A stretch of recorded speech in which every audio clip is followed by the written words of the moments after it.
हरे कृष्णा। तो आकाश प्रभु ने first chapter explain किया बहुत अच्छे से। तो अब हम चैप्टर नंबर 2 है, नाम है गेटिंग आउट द मटेरियल मायर। तो इसमें जो ये श्रीमद् भागवतम से ये रेफरेंस लिया गया है, इसमें श्रील प्रभुपाद जी जो सुखदेव गोस्वामी जी है और परीक्षित महाराज के बीच जो कन्वर्सेशन चल रही है उसी को पूरा एक्सप्लेन करके इस चैप्टर को कंक्लूड किया गया है। तो इसमें जैसे सुखदेव गोस्वामी परीक्षित महाराज को बताते हैं कि वैष्णव की क्वालिटी बताते हैं, what are the quality of Vaishnav. तो उसमें बताते हैं कि जो वैष्णव होता है वो किसी का दुख नहीं देख पाते हैं, वो कल्पतरु वृक्ष के समान होते हैं, मतलब he is as good as Krishna but not Krishna. तो भगवान के एक तरह के अवतार है लेकिन वो कृपा के अवतार होते हैं। वैष्णव जो होते हैं भगवान के कृपा के अवतार होते हैं। तो इसके अंदर थोड़ा आगे हम थोड़ा डिस्कस कर लेते हैं। इसमें बताते हैं सुखदेव गोस्वामी परीक्षित महाराज को कि जैसे कोई एक अगर कोई व्यक्ति उनके पीछे अगर अपराध भी कर देता है ना तो वो उसको नेग्लेक्ट कर देते हैं, बट कृष्णा डोंट नेग्लेक्ट कि उनके भक्त के प्रति किसी ने अपराध कर दिया है। तो जो वैष्णव है, वैष्णव हमेशा लेके दूसरों को लेके हमेशा चिंतित रहते हैं, वो हमेशा कभी भी नहीं चाहते कि मेरा अकेला कल्याण हो जाए। तो इसमें जैसे हम प्रहलाद महाराज का भी एग्जाम्पल आता है कि प्रहलाद महाराज जी जो है जब उनके पिताजी को हिरण्यकशिपु को जब नरसिंह देव ने जब मारा था, भगवान के जो अवतार है जो लायन और मैन का कॉम्बो फॉर्म लेके आए थे, उन्होंने मारा था क्योंकि हिरण्यकशिपु क्या गलती थी कि वो तो अपने आप गॉड बनना चाहते, he wants to become a god. और श्रील प्रभुपाद जी कहते थे the one who wants to become god he is dog not god. तो इसमें फिर अब उनको नरसिंह देव जी ने मारा, तो फिर जब वो जा रहे थे तो फिर नरसिंह देव ने पूछा प्रहलाद महाराज से कि बताइए आपकी क्या इच्छा, आप चलिए मेरे साथ। तो प्रहलाद महाराज ने मना कर दिया, उन्होंने कहा नहीं आप मेरे पिता का पहले कल्याण कीजिए, है ना, पहले पिता कल्याण करने के लिए बोला। उन्होंने बोला मेरे आसपास के जितने जो रिश्तेदार है जो असुर है इनका आप पहले कल्याण कीजिए, तब जाके आप मेरे बारे में सोचिए। तो मतलब जो वैष्णवा होते हैं, जो डिवोटी होते हैं, भगवान के जो प्योर डिवोटी होते हैं, वो अपने लिए कभी भी नहीं जीते। They don't live for themselves, अपने सेंस ग्रेटिफिकेशन के लिए कभी भी नहीं जीते। वो भगवान के लिए कार्य के लिए रहते हैं और दूसरों का भला करने के लिए सीखते हैं कि कैसे मैं भगवान के मिशन में कंक्लूड कर सकूँ। जैसे हमारे जो आचार्य हैं, जितने हमारे आचार्य षड गोस्वामी हो या हमारे भी जो पूर्ववर्ती आचार्य हैं श्रील प्रभुपाद है, ये अपने लिए कभी भी नहीं जिया, इन्होंने सिर्फ भगवान के लिए जिया है, बस भगवान के नाम का प्रचार किया है। और हमारा भी यही कर्तव्य बनता है कि हम भगवान की ग्लोरी को फैलाएं, ना कि हम अपनी सेंस ग्रेटिफिकेशन करते हुए चीज़ों में लगे रहें। जैसे आज हमने देखा, आज थोड़ा हरिदास ठाकुर जी का आज तिरुभाव दिवस है, तो आज के समय में क्या करना चाहिए, माला करना चाहिए और वैष्णव सेवा करनी चाहिए, ना कि सिर्फ माला। वो भी ठीक है लेकिन अभी बिगिनिंग स्टेज पे हमें सिर्फ सेवा और माला दोनों को बैलेंस बनाते हुए चलना चाहिए। तो इसमें आगे थोड़ा बढ़ते श्रील प्रभुपाद जी बताते हैं जैसे जो भक्ति है हमारे वैदिक काल में जो भक्ति है उसके लिए सबसे फेवरेबल बताया जाता था कि कोई व्यक्ति अगर 50 प्लस के बाद अगर संन्यास ले सके तो डेट्स वेरी गुड, क्योंकि वो भक्ति के लिए बहुत फेवरेबल है। ऐसा नहीं है कि संन्यास लेने के बाद संन्यास जो लेगा वही भक्ति कर पाएगा, नहीं। जो हमारे जो प्रहलाद महाराज है या जो ध्रुव महाराज है या हमारे भक्ति विनोद ठाकुर जी है जो मजिस्ट्रेट थे, उन्होंने एक्स्ट्राऑर्डिनरी डिवोशन करके दिखाई, लेकिन एक फेवरेबल कंडीशन की सिर्फ बात होती है यहाँ पे। तो इसमें हम थोड़ा और देखते हैं, जैसे हम आजकल देख रहे हैं कि भौतिक चीज़ों को लेकर हम इतना ज़्यादा हम ग्रसित हो रखे हैं ना कि हमारा माइंड भौतिक चीज़ों के अलावा कहीं काम ही नहीं करता है। जैसे हम देख रहे हैं कि सिटीज़ में या यूएसए का एग्जाम्पल अगर ले लेते तो वहाँ पे देख manufacture a lot of vehicles like cars, तो बहुत सारे कार मैन्युफैक्चर करेंगे। अब जाहिर सी बात है कार अगर मैन्युफैक्चर होगी तो रोड्स बनेंगे। अब रोड्स बनेंगे तो प्रॉब्लम तो होगी, ट्रैफिक इशू होगा। तो वो प्रॉब्लम सॉल्व करने की जगह उन्होंने प्रॉब्लम बढ़ा दी, क्योंकि श्रील प्रभुपाद कहते थे कि अगर 50 माइल्स कोई आदमी काम करने जा रहा है ऑफिस और 50 माइल से काम करके घर वापस आ रहा है तो फ़ायदा क्या हुआ, इसका कोई फ़ायदा नहीं हुआ। इससे बढ़िया तो एक हमारे वैदिक समय जैसे करते थे उस टाइम में हम काम करते थे, लेकिन हमारा जो मेन मोटो होता था कि हम काम उतना ही करते थे जितना हमारा बॉडीली मेंटेनेंस के लिए आवश्यक है। हम कभी भी एक्स्ट्रा ओवर एंडेवर नहीं करते थे, श्रमा एव ही केवलम का कभी भी हम प्रयत्न नहीं करते थे, क्योंकि human life is not meant for material sense gratification, it's just only made for self realization to go back home, back to God है, that's it।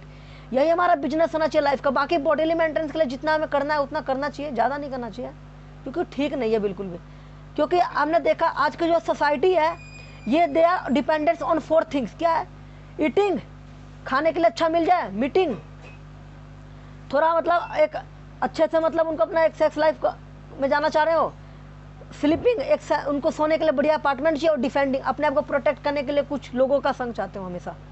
तो इसी पे डिपेंड होगा। ये तो एक एनिमल भी कर लेता है, अगर हम किसी भी एनिमल का अगर एग्जाम्पल है तो वो भी एक कर लेते हैं, उनको तो भी कोई इशू नहीं आता है। तो मटेरियल लाइफ में क्या होता है, जैसे एक रैबिट होता है,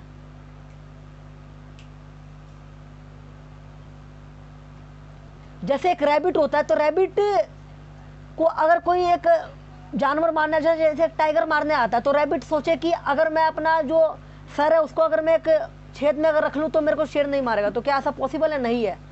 वो अपना सर तो छेद में रख सकता है, लेकिन वो शेर तो उसको मारेगा ही मारेगा। जैसा ऑस्ट्रिच भी ऐसा करता है, ऑस्ट्रिच भी कहता है कि मैं अगर अपने मुंडी को डाल दूँ होल में तो मेरे को नहीं मारेगा ये जानवर, लेकिन मार देता है। इसी तरीके से मटेरियल लाइफ भी, मटेरियल लाइफ भी हमने देखा है कि हम कितना भी यहाँ भोग कर लें, यहाँ हमें गलना ही है, दुख खा लें, अशाश्वतम है यहाँ पे हैप्पीनेस नहीं है। अगर हैप्पीनेस है भी तो इल्यूजरी हैप्पीनेस है, वो माया भ्रति ज्ञाना, माया के द्वारा घटा हुआ जो है ना, वो यहाँ पे हैप्पीनेस है। परमानेंट हैप्पीनेस नहीं है यहाँ पे बिल्कुल भी। जैसे हम, क्योंकि परमानेंट हैप्पीनेस तो सिर्फ भगवान के धाम में ही है, क्योंकि सच्चित आनंद का जो कंसेप्ट है वो भगवान के धाम में एप्लीकेबल यहाँ पे है। यहाँ पे हम सिर्फ असत अचित निरानंद, यही यहाँ पे हम रहेंगे सिर्फ, और कुछ नहीं होगा। तो इसके अंदर जैसे थोड़ा और आगे बढ़ते हैं, जैसे इसमें श्रील प्रभुपाद जी बताते हैं कि मटेरियल लाइफ मीन्स क्या होता है। Material life means sense gratification only, क्योंकि जितना ज़्यादा हम सिर्फ भौतिक चीज़ों को लेकर अगर अपने लाइफ में अगर बढ़ेंगे तो इसका कोई लाभ नहीं है, क्योंकि यहाँ पे फंसे रहने का हमारा एक ही कारण है, हम मटेरियल चीज़ों के लिए फंसे रहते हैं। हम यहाँ पे स्काई क्रैपर बिल्डिंग्स बनाते हैं, हम अपने आप को इंटेंगल करते हैं अलग अलग चीज़ों में, जैसे हम अपने आप को वस्तु में इंटेंगल करते हैं, अपनी फैमिली में इंटेंगल, रिलेटिव में इंटेंगल करते हैं। जितना जरूरत है उतना करना चाहिए, ठीक है, लेकिन हम तो उससे ज़्यादा कर डालते हैं पूरा। इसीलिए हमारा फिर माइंड काम नहीं करता बिल्कुल भी, कि हम कुछ और भी कर सकते हैं ना, भक्ति के अलावा कुछ, मतलब मटेरियल सेंस ग्रेटिफिकेशन के अलावा कुछ चीज़ें हैं या नहीं है। तो ये चीज़ तो अनंत काल से चलते आ रही है, लेकिन अगर इससे बचना है तो एक ही तरीका है कि हम भगवान की भक्ति करें, वैष्णव का संग करें, जो हमारे आचार्यों जो हमें कहा है वो करें। क्योंकि अगर हम वो नहीं करेंगे तो हम यहाँ पे इंटेंगल रहेंगे, ये तो फिक्स है, यहाँ पे ये तो फिक्स है। क्योंकि हम जो भी है, क्योंकि हमारा स्वभाव है भगवान की सेवा करना है। जब भगवान की सेवा को छोड़ के अपने आनंद के लिए कार्य करेंगे तो हम यहाँ पछताएंगे, और दुख के अलावा हमें यहाँ कुछ नहीं मिलेगा। भगवान की सेवा करेंगे तभी हमें सुख मिलेगा, अगर यही करेंगे तभी लाभ होगा इसका, नहीं तो यहाँ एक्चुअली कोई लाभ नहीं है, बस यहाँ हम फंसे रहेंगे जन्म मृत्यु। क्योंकि हम यहाँ जानते हैं यहाँ पे 4 कष्ट हैं, जन्म मृत्यु जरा व्याधि। हमने साइंटिफिक एडवांसमेंट इतनी ज़्यादा कर ली है, लेकिन क्या किसी साइंटिस्ट ने जवाब दिया कभी भी कि जन्म मृत्यु जरा व्याधि, मृत्यु के बाद आदमी क्या बनेगा? कभी जवाब दिया नहीं। बस साइंटिस्ट ये दावा करते रहते हैं कि हाँ मृत्यु के बाद हम खोज लेंगे, we will discover something in future. भाई कब खोजोगे? जब से साइंटिस्ट आए कह रहे खोज लेंगे, क्या खोजोगे? अभी हमने देखा मून लैंडिंग भी हुई है, वहाँ पे हमें क्या लेके आएंगे? थोड़ी मिट्टी लेके आएंगे, और क्या लेके आएंगे वहाँ से? कुछ नहीं लेके आएंगे वहाँ से। इतना पैसा हमने वेस्ट कर दिया। एक्चुअली जितना धन हमने यहाँ आज के समय में मून लैंडिंग में लगा दे ना, मून मिशन के अंदर, अगर ये सारे पैसे अगर लगा दे तो इंडिया में जितने पूरे वर्ल्ड में जो इकोनॉमिक क्राइसिस है ना, गरीबों की जो प्रॉब्लम है वो खत्म हो जाएगी। हर गरीब को 2 वक्त का खाना मिल जाएगा। लेकिन हम ये नहीं देखते, हम देखते हैं कि हम मून पे जाके मिट्टी लेके आएंगे और एक्सपेरिमेंट करेंगे, तो इसका कोई लाभ नहीं है। Scientific advancement just made us Shudras, technological advancement includes also this. तो इसमें जैसे हमने देखा है कि इसमें थोड़ा और एग्जांपल लेते हैं, हम आगे बढ़ते हैं। जैसे श्रील प्रभुपाद जी बताते हैं कि जो साइंटिस्ट जो होते हैं ना, ये हमेशा अपने कंसेप्शन से चलते हैं, ये मेंटल स्पेकुलेशन करते हैं, क्योंकि इनके पास अपना तो कोई बेस होता नहीं है, बस मेंटल स्पेकुलेट करेंगे, सोचेंगे, आई थिंक, वी थिंक, बस ये इनका चलेगा और कुछ नहीं चलेगा। रिसर्च पेपर पब्लिश करेंगे और कुछ इतने पब्लिकेशन करेंगे और फालतू की चीज़ें करेंगे, बस मनी वेस्ट करेंगे। जहाँ पर मनी लगाना चाहिए वहाँ नहीं लगाएंगे, बाकी फालतू के कार्यों में लगेगा, मनी लगेगा। तो इसलिए देखते हैं मटेरियल सोसाइटी में हमने देखते हैं कि रिच क्लास और रिच होती है, जो पुअर क्लास और पुअर होता है। ये इसीलिए होते हैं क्योंकि हम कम्युनिज्म, कैपिटलिज्म, ये सब की भी जो धारणा है हम यहाँ पे लाके इंक्लूड कर देते हैं। जब ये हम करते हैं लाके, तो और समस्या आनी ही आनी, यहाँ पे बचने का कोई इलाज नहीं है इसके अलावा। यहाँ पर जैसे हमने देखा भी है यहाँ पे कि जैसे मटेरियल सोसाइटी है, यहाँ पे हम केवल इंजॉयमेंट में लगे रहते हैं, बस वी इंजॉय मैनिएक्स। हम यहाँ बहुत ज़्यादा इंजॉय करना चाहते हैं, इंजॉय है, लेकिन हम इंजॉय नहीं है, इंजॉयर है। भगवान कृष्ण इंजॉयर है, वी आर इंजॉयड। लेकिन हम यहाँ पे उल्टा करते हैं, हम क्योंकि हमारा स्वभाव ही है, हमने यहाँ अपने बना लिया। मटेरियल सोसाइटी का यही मतलब होता है। तो जैसे इसके अंदर थोड़ा, अब मैं लास्ट में अपना थोड़ी बात को कंक्लूड करना चाहूँगा। जैसे इसमें श्रील प्रभुपाद जी और आगे बताते हैं कि जैसे इसके अंदर जैसे मैं जो जो आजकल के हमने लोगों को देखा है, इतना ज़्यादा मतलब स्टडी कर लेते हैं, पढ़ लेते हैं, लेकिन पढ़ने के बाद क्या ज्ञान उनको मिलता है? कोई ज्ञान नहीं। क्या ज्ञान है भाई?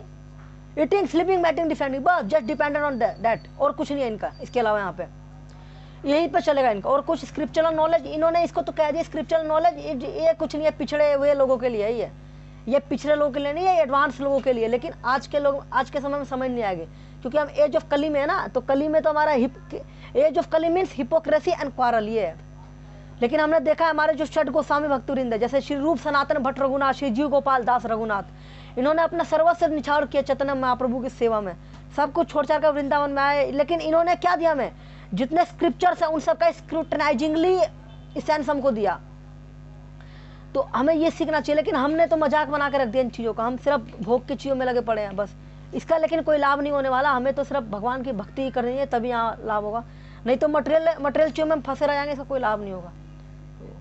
ठीक है, हरे कृष्णा, श्रील प्रभुपाद की जय। मैंने चैप्टर 2 खत्म कर दिया, नेक्स्ट कम चैप्टर 3। नीरज प्रभु,